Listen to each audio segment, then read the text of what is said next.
اقبال نے ایک شعر کہا ہے، بت شکن اور بت گر کی وضاحت کی ہے۔ فرمایا بت شکن اٹھ گئے، باقی جو رہ گئے بت گر ہیں، تھا ابراہیم پدر اور پسر آزر ہیں۔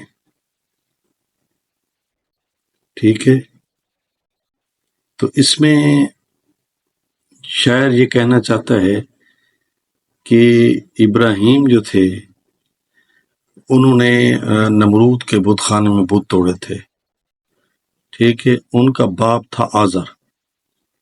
حضرت ابراہیم کے بعض کہتے ہیں والد تھے، بعض کہتے ہیں چچا تھے۔ ٹھیک ہے، وہ بت تراش تھے، اور پسر کہتے ہیں بیٹے کو، اور جناب ابراہیم بیٹے تھے، اور یہ بت شکن تھے۔ تو شاعر کہتا ہے کہ بت شکن چلے گئے ہیں، وہ جا چکے ہیں، باقی جو رہ گئے ہیں وہ عملی طور پر بت تراش ہیں۔ اس کو واضح کرنے کے لیے انہوں نے حضرت ابراہیم اور آزر کی مثال دی کہ آزر باپ تھے یا چچا تھے اور ابراہیم ان کے بیٹے تھے۔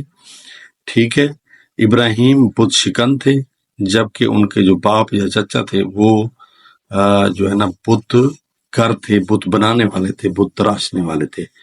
تو شاعر کہتا ہے کہ وہ بت شکن جناب ابراہیم تو چلے گئے ہیں، لیکن بت تراش کی مثالیں موجود ہیں، اور زیادہ تر لوگ جو ہے وہ بت تراش ہیں، یعنی حضرت ابراہیم علیہ السلام کی تعریف کر رہے ہیں، اور آزر کی جو فکر ہے اس کی مذمت کر رہے ہیں، اور کہہ رہے ہیں کہ وہ ابھی تک موجود ہے ان کی فکر۔